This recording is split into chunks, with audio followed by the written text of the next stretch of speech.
Dear Lord, thank you for how you have led and guided this movement. We see an almighty hand behind every step that we have taken. We are in awe at times when we think back of how you have led us to understand external events in all their complexity. So much that we expected, so much that might not have been predicted, but makes perfect sense, that we know how to relate to. We know what positions to take on issues because you have taught us. You have led and guided us just as you led and guided ancient Israel towards the promised land. It is as real as the pillar of fire. I pray, Lord, as we continue to study together, that we will only see with greater clarity how wise your guiding really has been. Please deepen our understanding, help our minds to understand and absorb what you wish to teach us in these classes. I pray this in Jesus' name, amen. We are studying the Midnight Cry. That surprises me. You know, it's been 2018, 2019, 2020, 2021. It's been a while, and we are studying the Midnight Cry. We are studying two streams of information. And 2018 was the beginning of kind of an incredible journey. And when I look at what 2018 was and the light that we're walking into today, and as we see it kind of flicker off into the future, just those glimpses of the greater understanding God wants to give us, I think it is, perhaps some might think it's not rational because I can't break it down into and show them the pieces of data, but it is just as real. It's just as true, and it's impossible to not feel inspired, I believe, by that journey. But we are studying two streams of information. This was meant to be a bit of a critique into the left wing, how we break apart the left wing and understand how to sift information, how to sift sources that we read online, in newspapers. In the information age, how do we sort information even from trustworthy sources? Because we don't accept 100% of what a trustworthy source has to say. So we lost our board work because of last week's camp meeting. I just want to redraw a couple of things. And by the way, I might ask Catherine, did you read the media broadcast article on Elon Musk and his takeover bid for Twitter? Yes. How did that make you think about what we've been saying about freedom and equality? Did that gel at all? Did that connect? Yeah, it did. It seemed to be really closely connected with what we're learning right now. So I thought the timing was really interesting. He seems to prioritise freedom of speech over other things. You know, that's like a core value that he holds, that the internet should provide a forum where people can just speak and say whatever they like. There should be no censorship. And I think the article was pointing out that that's sort of a bit of an old, outdated mindset in some ways, that, you know, some of these social media platforms have moved on from then. So Elon Musk is a little bit behind the times in that.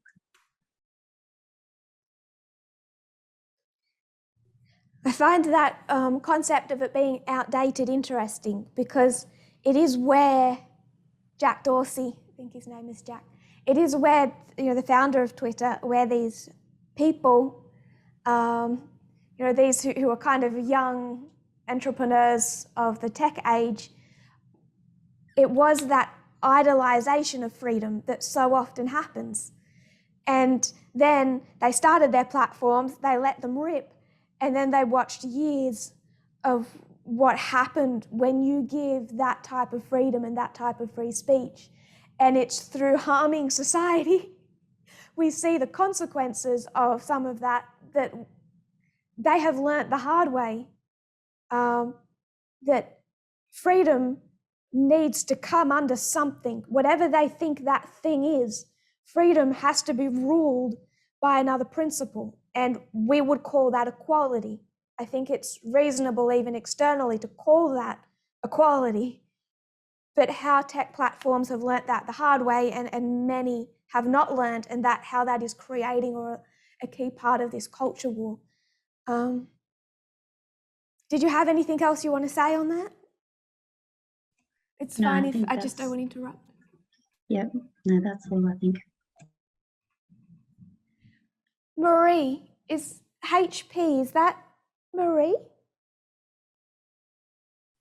Yes, it is. Sorry, I'm just setting up my computer after. No, I knew that you were doing wiped that off. with your computer.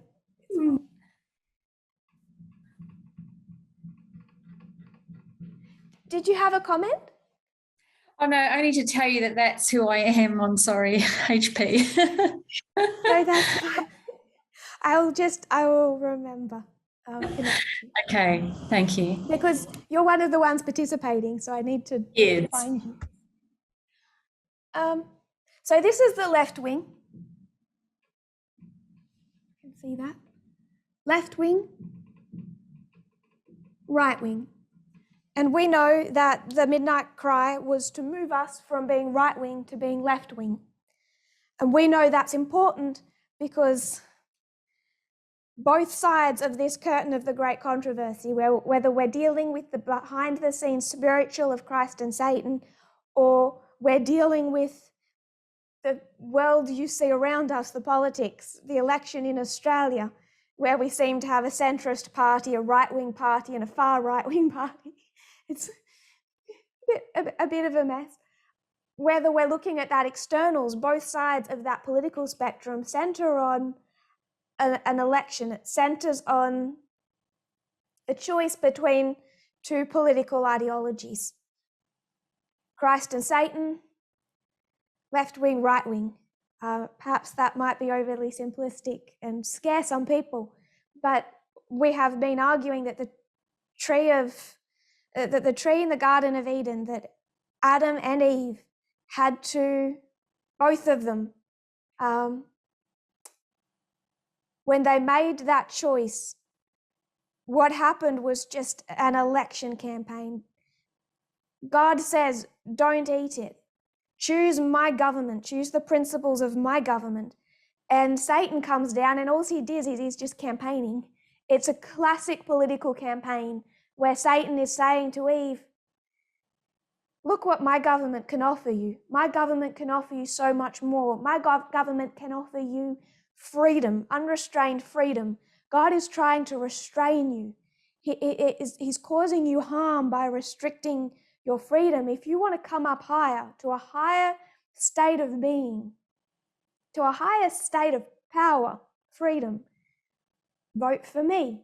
She votes for Lucifer. It was a campaign, and Satan won. So Satan claimed this earth. He claimed this earth because they voted for him.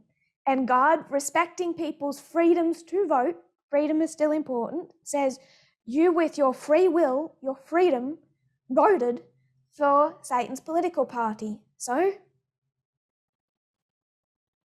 I, God, cannot step in now.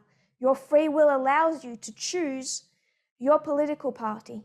And everything that has happened since then is because Earth voted for a political system that Satan offered in Eden. And what God has been doing since then is a political campaign to say, okay, some people have voted for Satan, but every single person in their lifetime gets to vote. We all get to vote whether we want Lucifer's government or God's government. So both sides of the great controversy curtain are centered on politics. Therefore, we need to understand them. And the midnight cry was God, as part of his political campaign for humanity, saying, you think that it's right to be in this spectrum, I need to move you, because what we believe externally politically is directly connected to this election campaign between Christ and Satan. So we were here, and what we have been discussing as a group is, first of all, what principle governs the left wing, and we saw that it was equality governing freedom. And just as one example, we shared that media broadcast article that Catherine and I just discussed on Elon Musk and Twitter. This is the underlying issue that is driving the culture war. Not just in America, not just in the West, you can see it in South Korea, in Ghana, in Russia. It is driving that culture war. Many countries, though, including Russia, don't have freedom anyway, so it becomes a little more complicated. I can see that. Freedom coming underneath equality. Right wing says freedom above all else.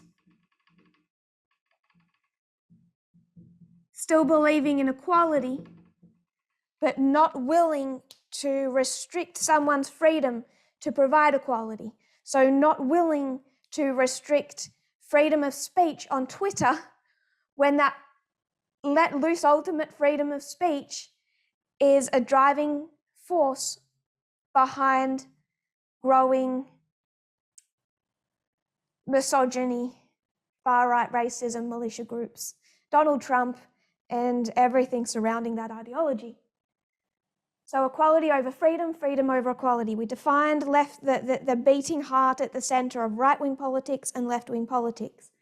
Then I shared with you a Vox News article. I'm not sure if people have had a chance to reread that before today or before tonight. If you have had a chance to reread it today, this afternoon, can you please put your hand in the chat if you read the Vox article, just to know if people were able to do that and who was able to do that.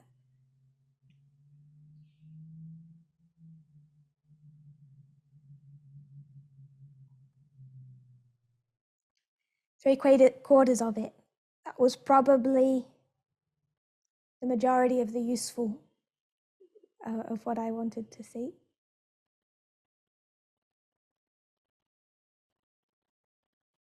Quarter of it. That might have missed some of the quotes. It is long. Molly, you read it. Molly, did you see anything more in that article because of what we've been discussing the last few weeks?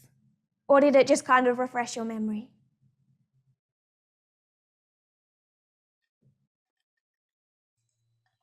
Yeah, I was just refreshing my memory on what we've been talking about. You know, but I mean, I only read at least probably half of it. I'm not even finished on that one. Sure, I know that asking people to do that this afternoon, on a Friday afternoon, and the length of it was not necessarily going to happen. I was just curious if people had got more out of it, having read it after what we discussed last week, because I know that I did. It refreshed some things, but we are going to quote some portions of it tonight, so that might help. Partly based on that article, but without necessarily proving it. I said Christianity is here, Protestantism. Protestantism, I would call that dominionism. And just to, I suppose, get to the point, I'm saying that Protestantism, Christianity, religion, is not the whole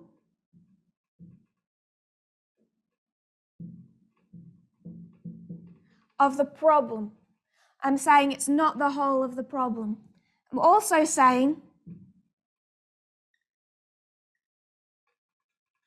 that it is not the cause of the problem.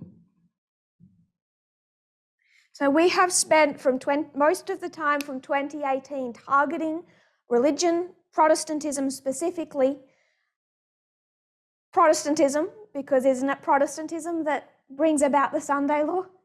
So seeing Protestantism and dominionism, how they have impacted the Republican Party, this portion of the political spectrum, targeting dominionism specifically, talking about Ted Cruz, other dominionists.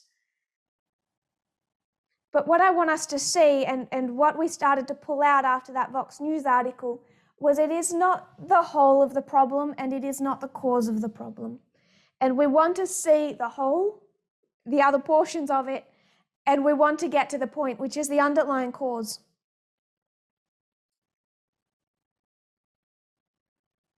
I want to quote here. This is an article, an interview. The interviewer is Sarah Henry, and this is The Humanist. So the website is The Humanist.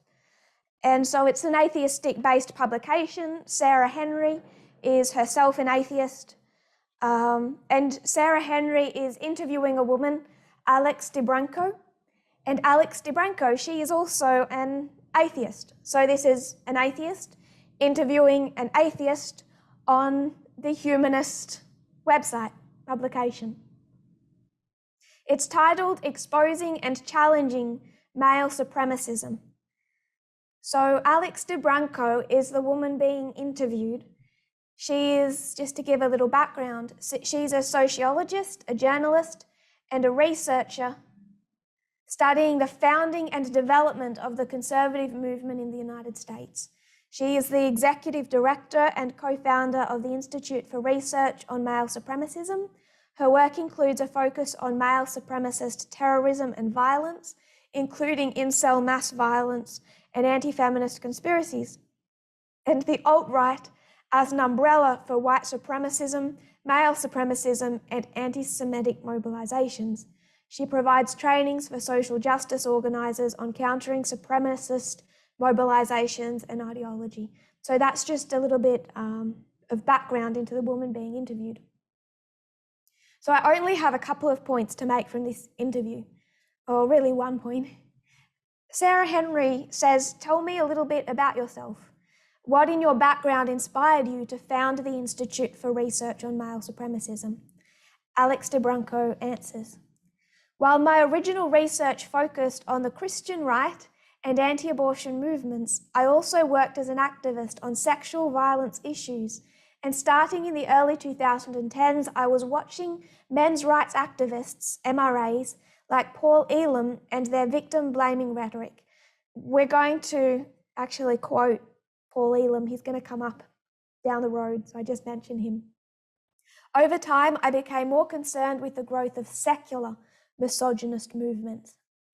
Sarah Henry says, it seems to me that, more often than not, religious dominionism, white nationalism, and male supremacy are inextricably intertwined. Is that something you found in your work? So the interviewer is going to ask Alex DeBranco that it seems to her more often than not, so most of the time, it is religious dominionism intertwined with white nationalism, racism, and male supremacy, sexism. So Sarah Henry is saying it seems to her that you find racism and sexism intertwined with Christian dominionism. Alex DeBranco answers, I would actually have to say that contemporary white supremacist and male supremacist communities demonstrate more of what I would term secular misogyny, which includes what appears to be an over-representation of atheists with regards to their small percentage of the population. So the interviewer, again, these are atheists being interviewed, are saying, isn't it religious dominionism that intertwines around racism and misogyny? And Alex DeBranco counters that and says, contemporarily, no. Contemporarily, what you find is secular movements and atheism intertwined around white supremacy and male supremacist movements. So I wanted to get that, so to speak, from the horse's mouth. That's the same point we made last week. And remember, the Vox News article says there is a pipeline between libertarianism and the alt-right. And we are going to go back into discussing libertarianism. But there is also a pipeline, an over-representation of atheists in the alt-right as well, in regards to their percentage in the actual population. So when we talk about the far-right trinity, the alt-right trinity,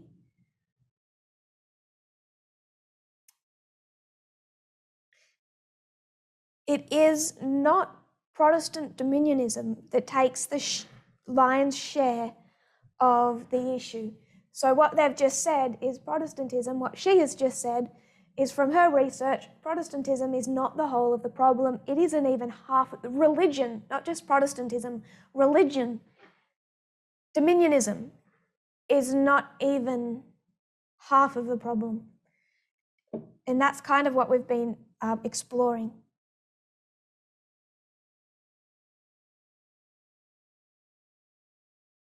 So going back to that Vox News article,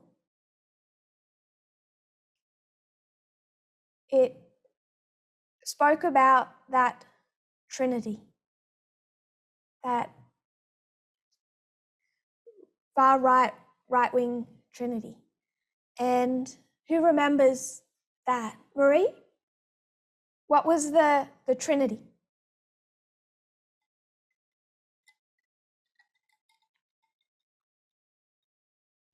Oh, trying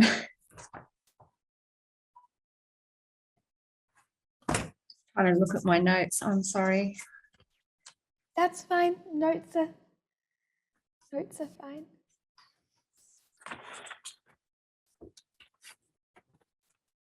Okay, so men's rights, atheism, and libertarianism theology.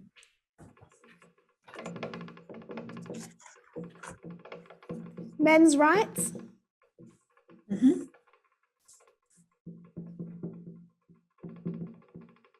Atheism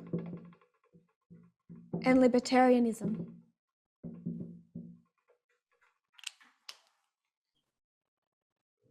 It's not dominionism that forms the bulk of the right-wing problem. It's there, and we've targeted it because it's there that we find Adventism. And Adventism is a very small group of people in reality. I think we've all said Adventism is a small world. Everyone knows that once they have a piece of news that they don't want too many people in the church to know about. It's a small community, and we're speaking to a small community because we care about Adventism, we care about the church, we care about the people in it. It's our target audience. So we're going to target the issues that relate to Adventism. But if we step back from that, we still need to see it in its context. We still need to see the subjects of racism as a prophetic subject and sexism as a prophetic subject as the Sunday law issue. We have to see it in its correct external context.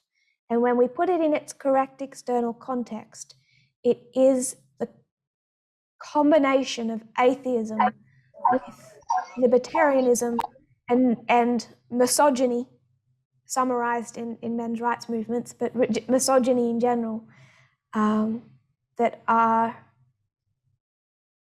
the foundational principles of much of the far right. So in that Vox article, just a couple of points that I wanted us to take from it. Feel free to raise your hand at any time. A couple of points to take from that Vox News article. It says that he went to college in 2006 and he was 18 when he went to college. So if my maths is correct, then when this article is written, which is 2015, Max is about 27. So we're talking about a younger segment of society. All of the context of what they're discussing in the shadow of Gamergate is a younger segment of society. And that is one of the reasons that looking at this secular trinity, it is more symbolic of America's future than its past. And because of that, we can see the danger that the United States is in, that the lamb-like beast is in. So Max would be about 27. It's not aging Protestants who are losing their dominionism and trying to desperately protect it. We're talking about a younger segment. Max, quoting, Max doesn't think much of feminism in general, or at least of what he says feminism became once the voting and the jobs and the abortion rights were sorted, and the word became a dog whistle for self-pity and sexism towards men. Couple of points from that paragraph. Max sees that women now have the right to vote, they can get a job, and they're allowed to be in the workforce, and abortion rights are sorted, which feels like an awfully premature thing to say in the context of 2022. It's like the victories were won, and I'd just like to make the point that these men are not opposing that women, or at least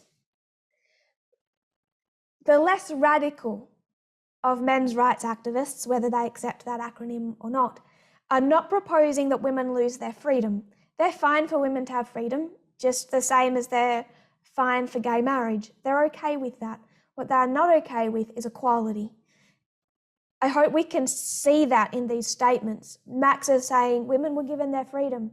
They can vote now. They've got nothing else to ask for.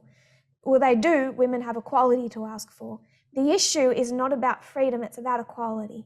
Once women could vote, once women could enter the workforce, what else do they have to ask for except equality? But again, equality is going to cost men some freedom. And he, of course, using the language of the paragraph, that becomes sexism towards men. So women have freedom. And Max says, great, they should be allowed to have their freedom. But women say, no, we want equality. And when Max sees that women want equality, he can't support that, because for women to have equality, it's going to cause him to lose some of his own freedom. And we discussed that when we showed that that court case that we had on the board. It needs to go back up on the board. When we discussed Title II and Title VII of the 1964 Civil Rights Act, they're all about equality, not freedom. And that is where libertarianism, this trinity, oppose portions of the Civil Rights Act. This is where they oppose feminism, because they see that feminism is not fighting for certain freedoms. Women can vote. They have their freedoms. To an extent, they are fighting for equality. And when women fight for equality, men start to lose some freedom, and that causes self-pity and a feeling of reverse sexism, that they are being discriminated against because they are losing some freedom. You have to pull the thinking apart to see that. But it is still all this intertangled argument about freedom and equality, with men's rights activists saying you have freedom, you have the right to vote, and women saying we want more than that. And then men feeling that they are the ones being harmed, they are the ones being discriminated against, and pointing the finger back and saying you are sexist, women are sexist, feminists are sexist, because we are losing our freedoms. We can no longer, in good society, make sexist and misogynistic comments without it harming our careers. We can no longer show prejudice to women in the workforce. We feel this restriction, this pressure by left-wing, appropriate parts of left-wing society to treat women with equality, and that impacts their freedom.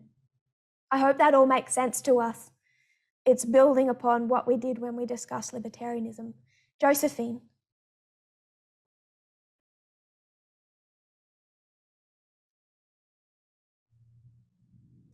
Josephine?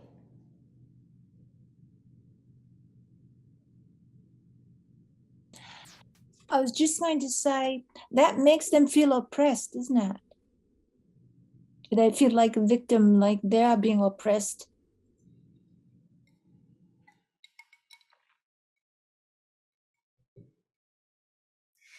Yes, they see it as reverse sexism.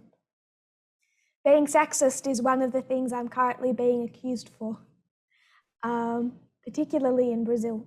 But there is that accusation that coming from men who have been in that self-pity, because this movement is insisting on equality, not freedom, equality, and that causes a feeling of oppression with some men who have benefited for a very long time, felt the benefit of their status and of finding that taken away from them. So yes, it is a feeling of being oppressed. I've faced that in 2020 extensively. One of the arguments that some men who have now left the movement were making in Uganda and South Sudan was a fight against women, even just giving women freedom, because they were so terrified that to relinquish the hold on women, which I cannot in words describe the horrific extent of the control over women there, in both freedom and equality. They felt that if that hold was loosened on women, their greatest fear was that men might be oppressed. It is a very deep fear. It is also the fear behind white supremacy, behind losing a majority white America. That fear that white people will suddenly be suppressed by a multicultural country. It is that fear. And we have spoken about that fear in a Christian context. It is the fear behind dominionism. But you do not have to approach it from a religious perspective to have that fear or belief that you are being oppressed because of someone else's fight for equality. It exists in a religious context for sure. That is dominionism. That is church and state at its core. That is 1888 at its core. Sunday keepers in 1888 were so afraid that if it wasn't enshrined in the very Constitution that Sunday was to be a day of rest, they were so afraid that all these Catholics coming in, all of these Jews coming in, to a small extent those small Seventh-day Adventists, but especially Catholics and Jewish immigrants, Irish immigrants, they were so afraid in 1888 that they would lose supremacy, and with that they would be oppressed. And if you go and read A.T. Jones, all he writes about that history, it is so clear. Protestantism was being driven in 1888 by a firm belief that they were the oppressed. Not just that they would be oppressed in the future, but that they were being oppressed right then and there often because of immigrants, Irish immigrants, Catholic Irish immigrants, Jewish immigrants. They were sure that they were not just future being oppressed, but they were being oppressed currently. And the only way to stop that would be to change the US Constitution and enshrine Sunday as the Sabbath day and just make everyone keep it. So that feeling of being oppressed is very important if it is and oppression, because there is oppression. Was there oppression in 1888? Yes. Irish Catholics were being oppressed, Jews were being oppressed, Seventh-day Adventists were being oppressed. Secular humanists, atheists were being oppressed in 1888 because it was a dominant Protestant church-led church and state movement.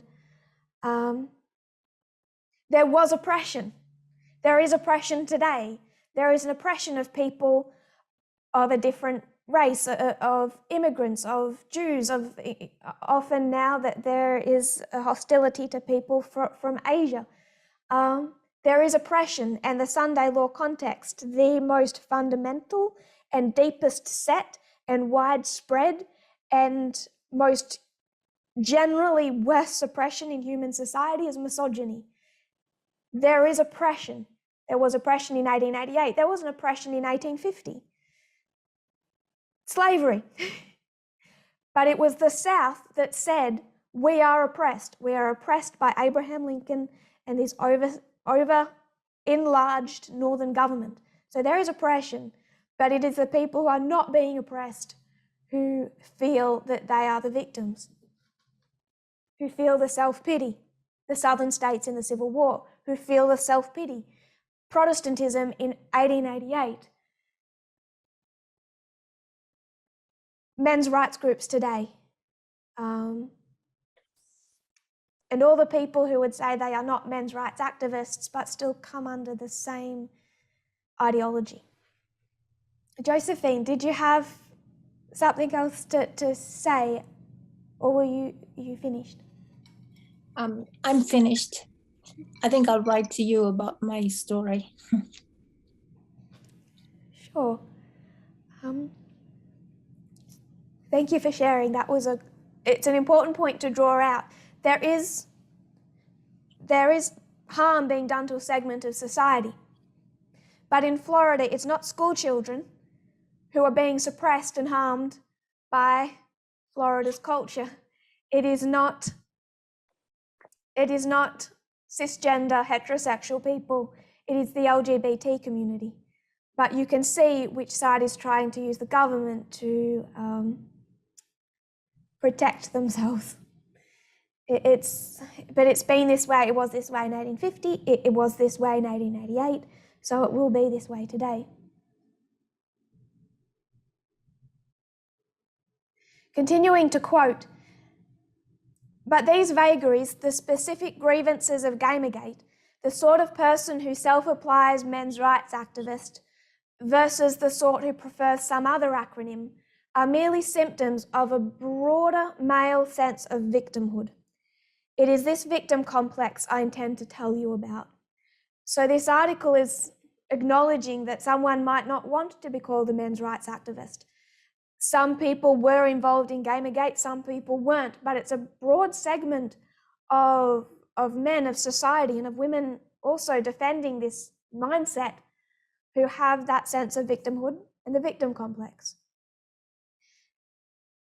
This Max himself would prefer not to be called a men's rights activist. He prefers the term humanist, humanist is another way of saying rational atheist. And we are coming back to atheism.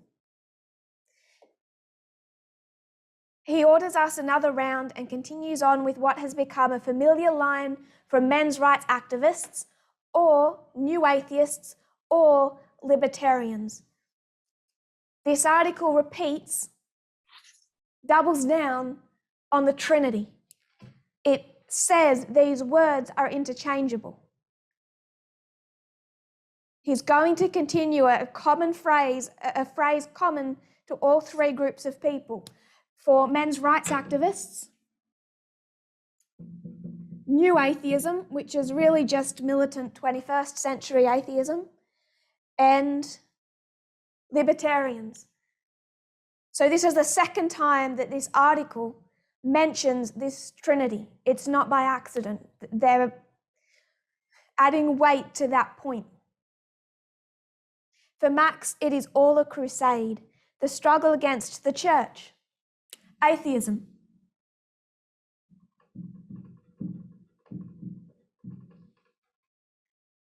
It's a crusade against the church, the state, libertarianism,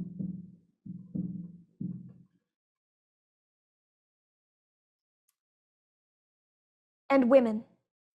For Marx, it's all a crusade, the struggle against the church, the state, the women. Church, atheism, state, libertarianism, women, feminism.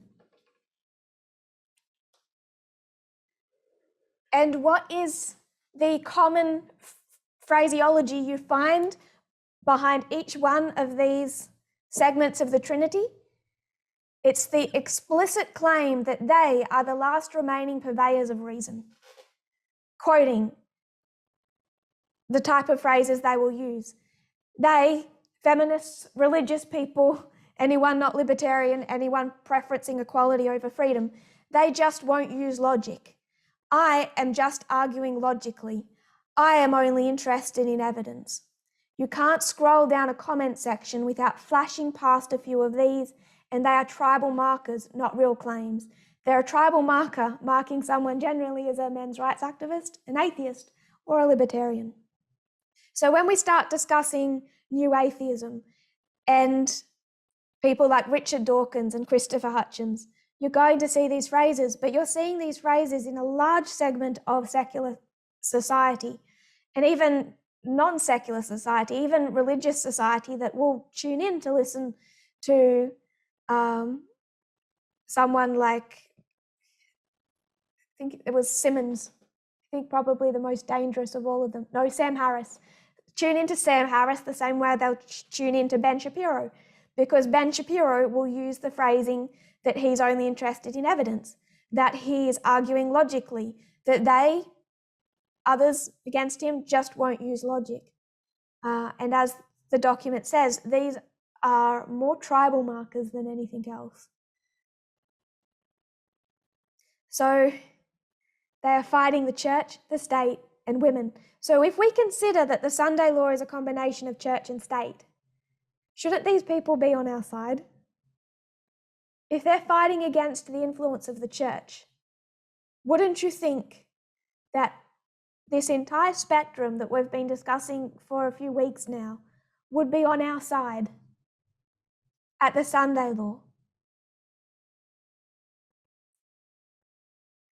That would be the rational expectation, wouldn't it? But remember, I'm irrational.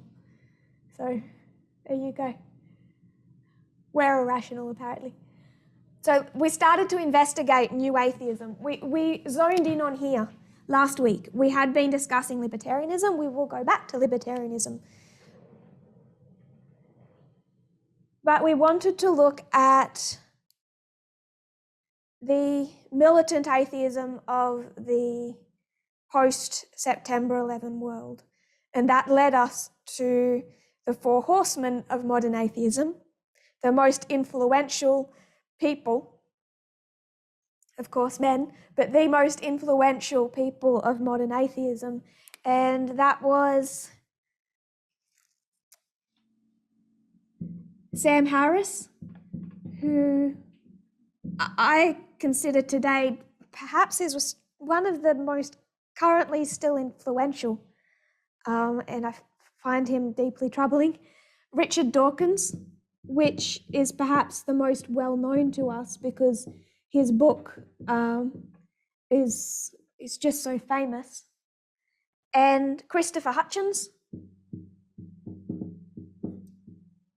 It was said by another prominent leading atheist that if there was a Mount Rushmore of atheistic leaders, you would find Sam Harris, Richard Dawkins, and Christopher Hitchens.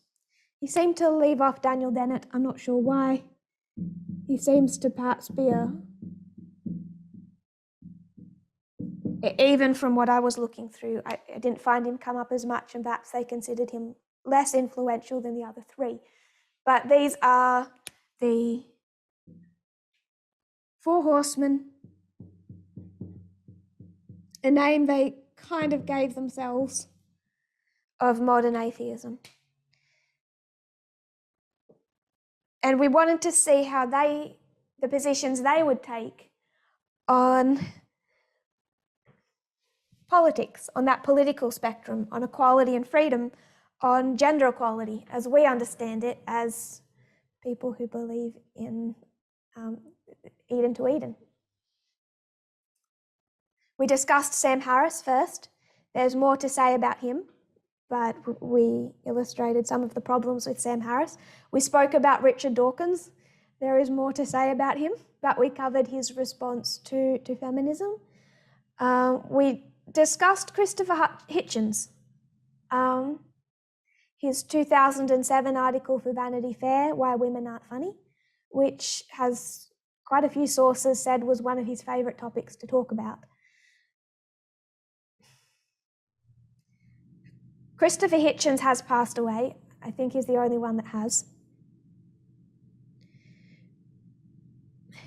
But this isn't so long ago, the comments that he made that we went into last week, and there are only a few of them. I want to reference what he said in 2010. I believe he was at the 2010 White House Correspondents' Dinner. If we're familiar with the White House Correspondents' Dinner, when a lot of people across the media and art world, popular people today gather at the White House and they have an evening. The president is pretty much always in attendance until Donald Trump didn't appreciate the way that they were talking about him and he cancelled them. But the White House Correspondents' Dinner of 2010, Obama is now president. And one of the comedians who spoke there, because they'll often have a comedian speak to the crowd, and Christopher Hitchens is in that crowd.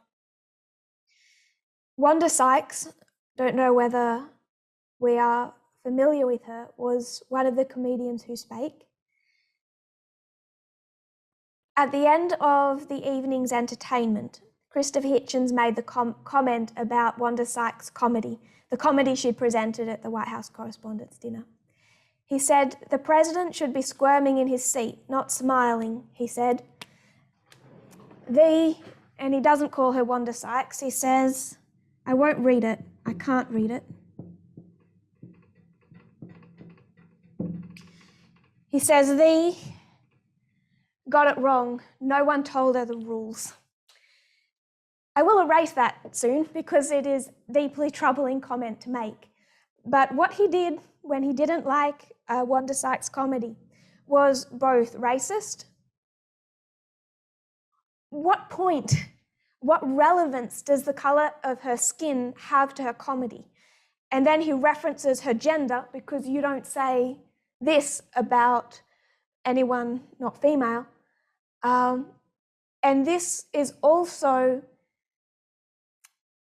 it's a slur made against lesbian women because she is lesbian as well.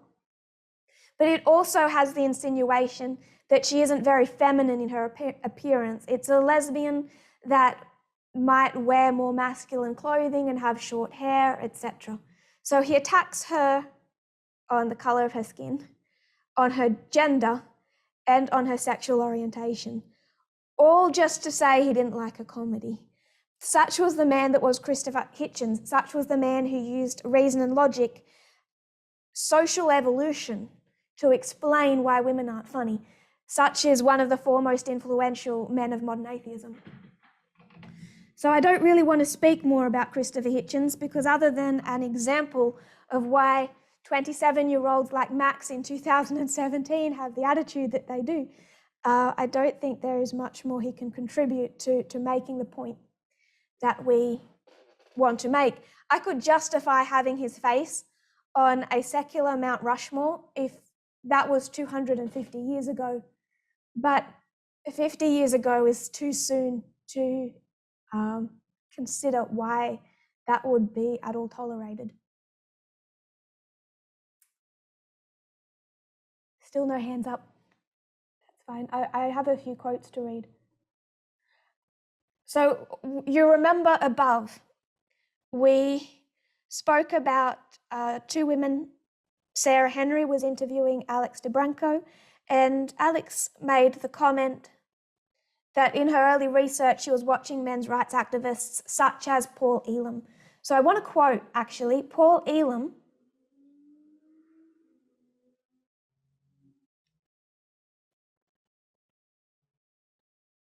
Paul Elam is the founder of the International Conference on Men's Issues and formerly the publisher of A Voice for Men. A Voice for Men is a publication that is considered to be the online flagship of men's rights movements. So I want to quote directly from an article on A Voice for Men. We'll go to the source. To quote him, "I have often wondered if my state of mind as an atheist has also played a role in becoming a men's rights activist. I like to think I view things objectively, that I rely on available science rather than faith or folklore to shape my beliefs. That attitude has certainly helped me to understand issues like domestic violence and alleged wage gaps as much as it has evolution." So what Paul Elam is saying, the founder of the online flagship of the men's rights movement, is saying is that he has wondered, and he'll go on to say, yes, that his state of mind as an atheist played a direct role in him becoming a men's rights activist. In other words, in his fight against feminism, because he is able, as an atheist, to look at things objectively. He doesn't need faith, like feminists and religious people, Christians. He doesn't need faith or folklore to shape his beliefs. Looking at just rationality, he can understand domestic violence and fight feminism on domestic violence and fight feminism on what he calls the alleged wage gap just as easily as he can fight a creationist, because his underlying thinking behind both is the same. And this is why there is a pipeline between the two of them. And he just says, there is a pipeline. It's because the fundamental thinking of both is the same.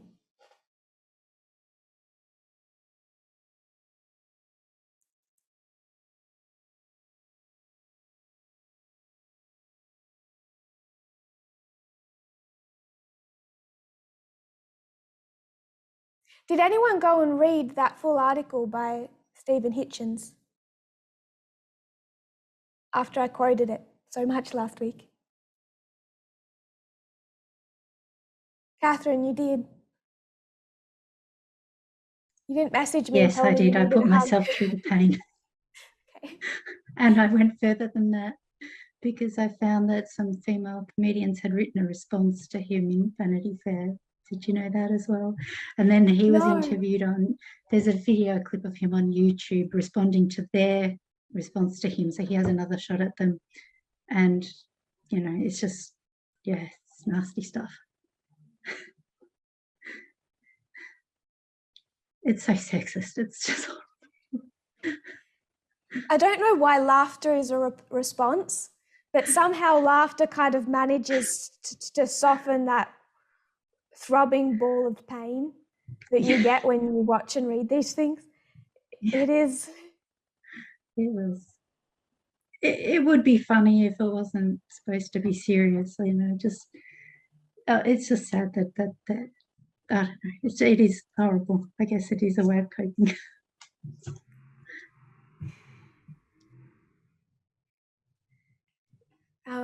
Thank you for the added context. And often when they double down on their thoughts, it only gets worse and worse. It gets hard to follow.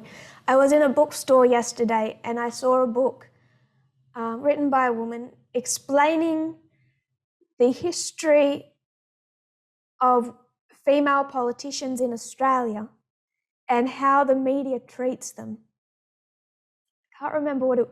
Actually, I took a photo of it, so I'll just. I haven't read it, and perhaps it's full of. Might have quite a few things I don't agree with, but I'm sure it has a lot that's just accurate history. It's titled Media Tarts, and it shows how the media has framed female politicians. And I think many of us have seen enough to be familiar with the extent of misogyny in Australian politics. I think it goes beyond, and maybe it's just my distance, but it goes beyond what I see in the United States, in other parts of the world. And it does become, I'm not going to read it because I don't want to. There's enough, I think.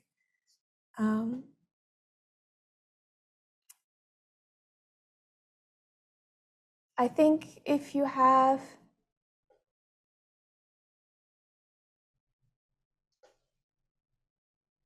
okay.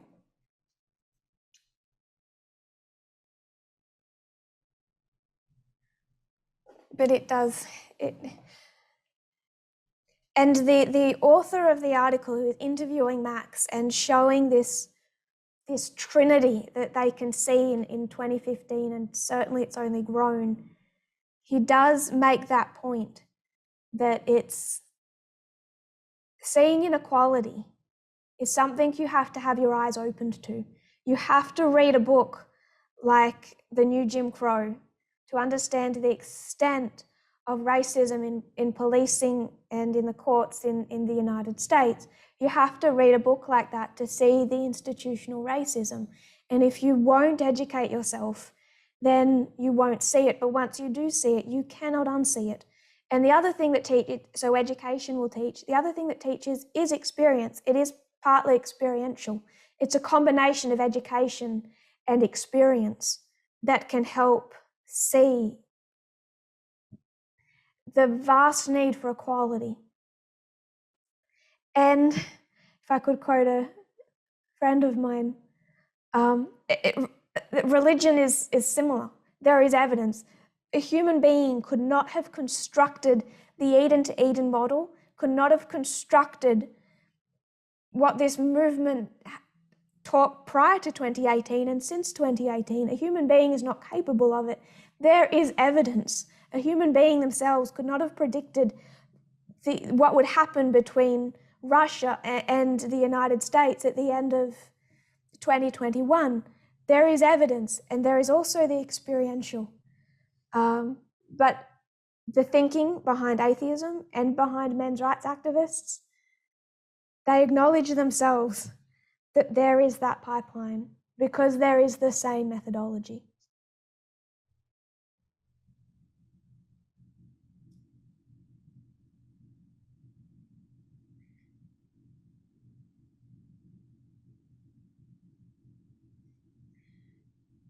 I want to quote from Phil Torres.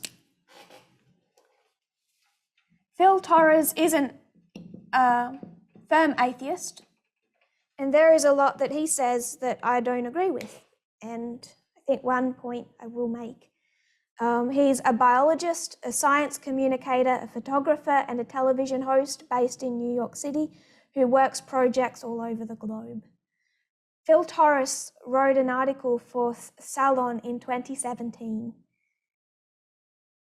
And he goes into the history of New Atheism. Now, Richard Dawkins kind of objects to it being called New Atheism because it's really just modern day atheism. And that's the point Richard Dawkins makes. It's not new, it's just a continuation of an atheistic movement. And people tend to acknowledge that that is the truth. It's not like just a segment of atheism, it is modern atheism. And quoting from this article by Phil Torres, the new atheist movement emerged shortly after the 9/11 attacks with a best-selling book by Sam Harris called The End of Faith. And we mentioned that last week.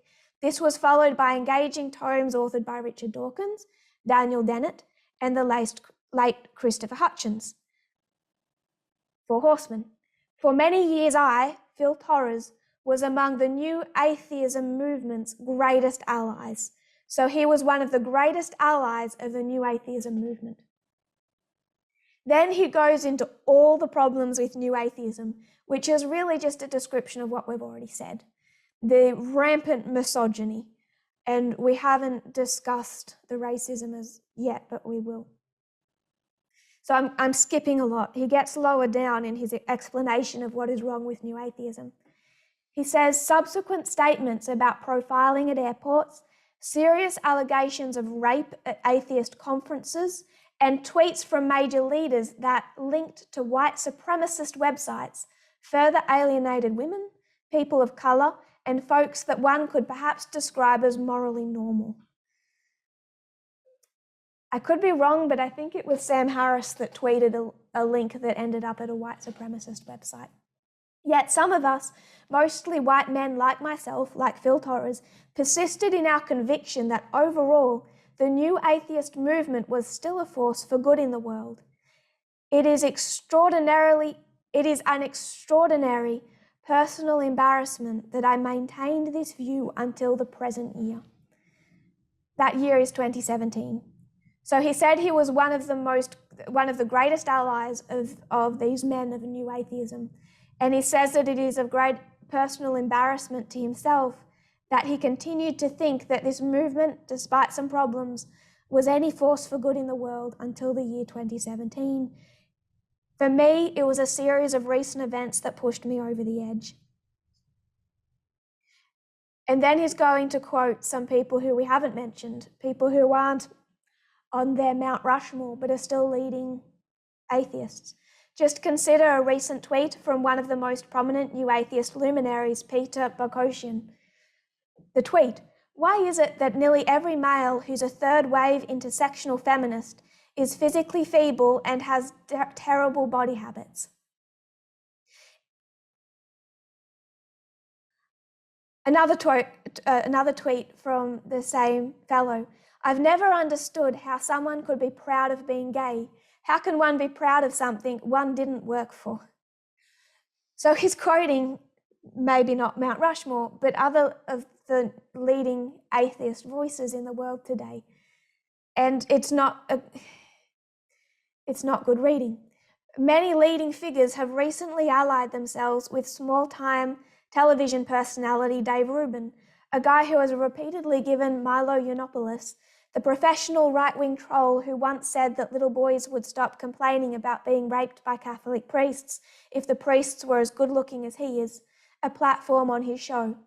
In a tweet from last May, Rubin said, "I'd like a signed copy, please," in response to a picture that reads, "Peace and quiet, hashtag a day without a woman." If, say, Paul Ryan were asked, he'd describe this as sort of like the textbook definition of a misogynistic comment. Did any new atheist leaders complain about this tweet? Of course not. So he's identifying the problem with new atheism. He also says that the magazine Skeptic, recent to 2017, published a glowing review of Milo Yiannopoulos' recent book, Dangerous. So he sees, look into Milo Yiannopoulos if you haven't. It's not healthy. But this is the ugliness of the alt-right and the pipeline back to new atheism, back to not just Mount Rushmore, but the men who have swelled up underneath them. And when we talk about Max, he's low level. He's that common broad segment of mainstream society that are impacted by this thinking.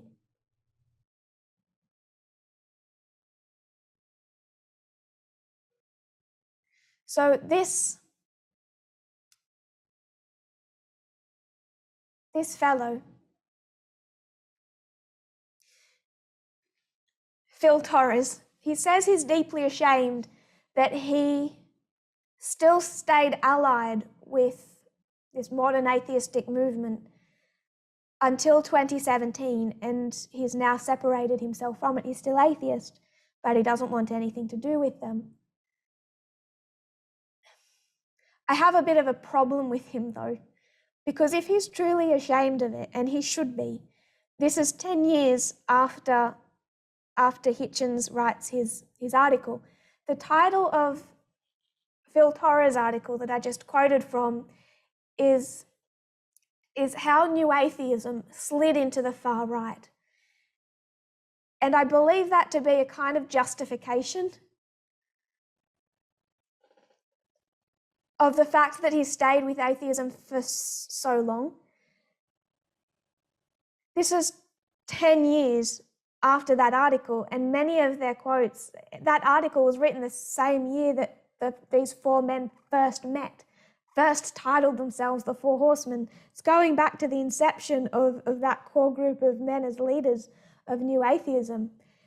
When he says that he's deeply ashamed that it took him until 2017 to see the problems with it and start to sever from it, and then titles the article How New Atheism Slid into the Alt-Right, it's suggesting that it was okay to begin with, and therefore that his alliance with modern atheism was justified in its early days, because it's suggesting that in its early days it wasn't that big of a problem, and has over time, quoting him, slid into the alt-right. Most of the quotes and comments we made, those particularly of last week, go back to 2007, 2008, 2010, 2014. I'm not sure if we read any quotes that were after 2014. So I find the titling of his article a subtle defense of his own alliance with that community. And the fact he can see it now is positive. Obviously, he's atheistic, so I don't agree with many points, but I don't think that it's his justifications. I don't think that the titling of his article is intellectually honest. If his apology or recognition of his mistake is a genuine one, it seems more like an excuse. They have only manifested a few more times what they were manifesting at the very beginning, at the very inception of these men as leaders of 21st century atheism. Do we have any hands up? Brody. I just thought it was interesting.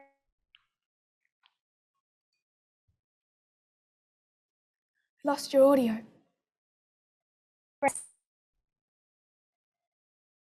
Distanced himself from modern Can you start atheism. again? Sorry, you cut out at the beginning.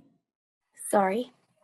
In 2017, he's publicly distanced himself from modern atheism, and also in 2017, he proposed to his wife. So I think that's kind of neat.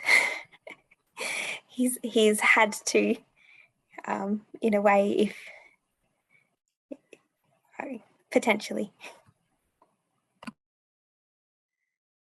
This movement considers themselves to be the modern Enlightenment. Perhaps his wife enlightened him. We can hope so. We can hope she's continuing to. I just want to mention race. Just an example of a number that illustrate the racism that has also been seen within this community. In 1994, a book was published by Richard J. Herrnstein and Charles Murray called The Bell Curve. What this book, The Bell Curve, argued was that Black people are genetically inferior in intelligence to white people. So it's a 1994 book arguing about a genetical inferiority by people of colour compared to white people. In a discussion between Sam Harris and Christopher Hitchens, I spelt his name wrong.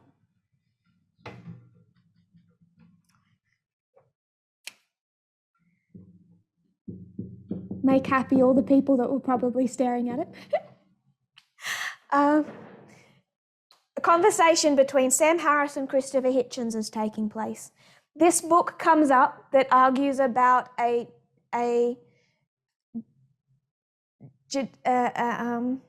that Black people are genetically inferior in intelligence to white people.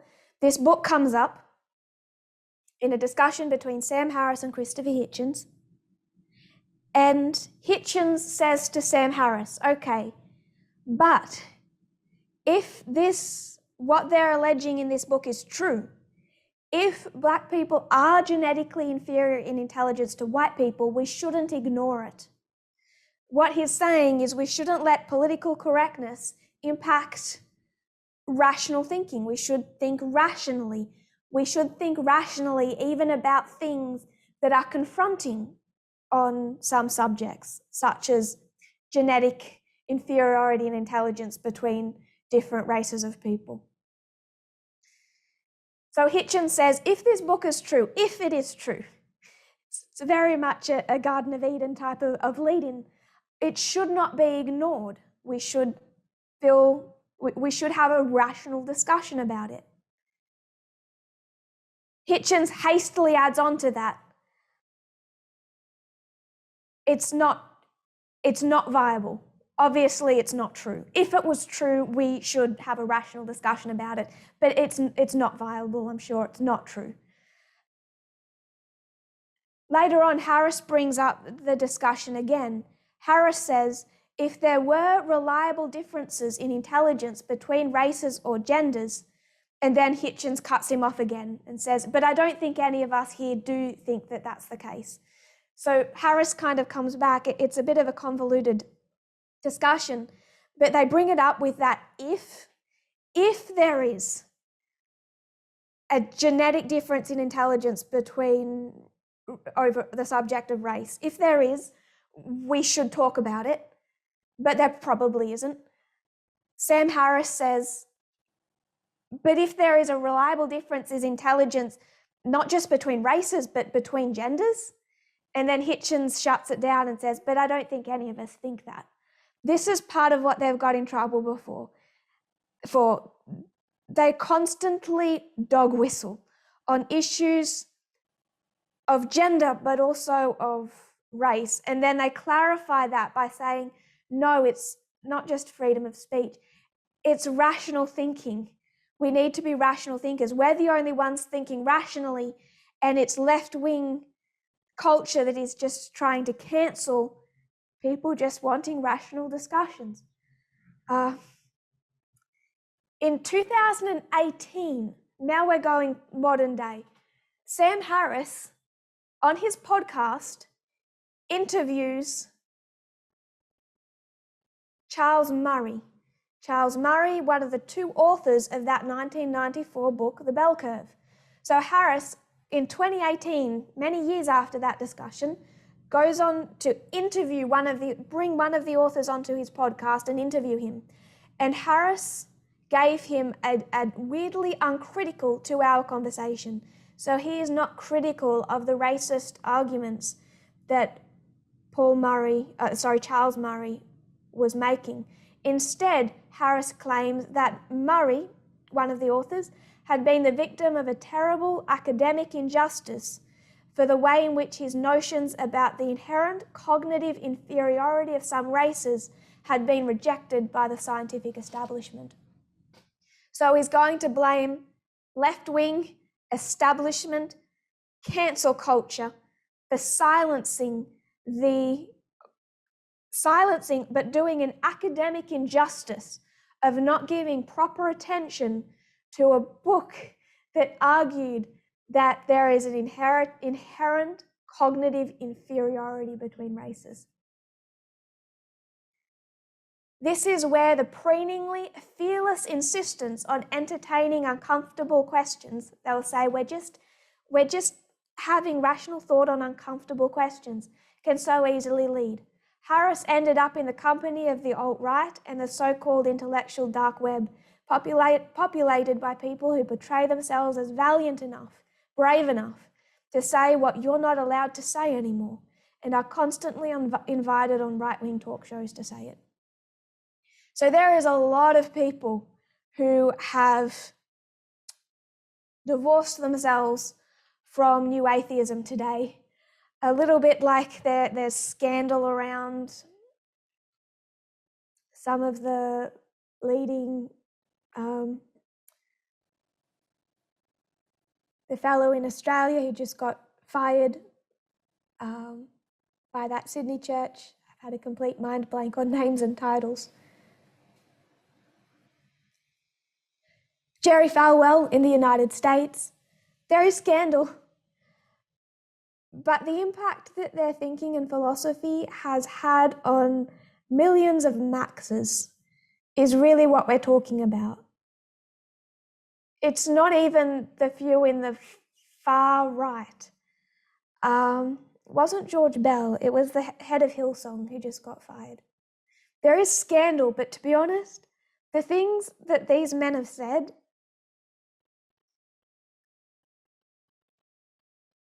what Jerry Falwell has said, Junior, I think his father was more problematic, pale in comparison with the comments, the ideology supported by New Atheism. At its most extreme, but also, as that Vox article illustrates, by the large segment of society who don't call themselves men's rights activists, who don't like titles like that, who might not call themselves New Atheists, but they will listen to Ben Shapiro, Jordan Peterson, Richard Dawkins, Sam Harris, and their entire worldview is molded by it. The point I want to make is when we look at the problem that is this, especially the problem that is this, Protestantism, Christianity, it can't be the root of the problem. If it was the root of the problem, as America becomes more secular, it would improve. It's not the root of the problem in South Korea, and we've shared articles on what men's rights movements are doing in South Korea. It's not the root of the problem in Australia. It's not the root of the problem in Romania. It's not the root of the problem in Brazil. The root of the problem is not Protestantism. Go so far as saying it is at its core, it's not religion, but it's definitely not Protestantism. It's not the root of the problem, and it's not the whole of the problem. And most of what we've done these last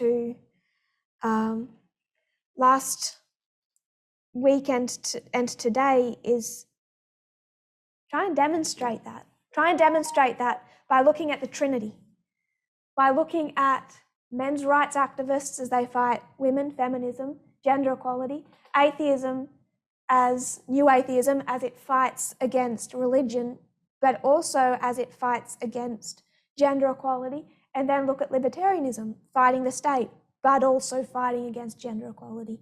And there is a disproportionate amount of people in the far right who are atheist and libertarian, disproportionately compared to their numbers in society. There is that pipeline when it comes to atheism and when it comes to libertarianism, and we need to understand why. Why is that? Brian Houston of Hillsong, someone reminded me.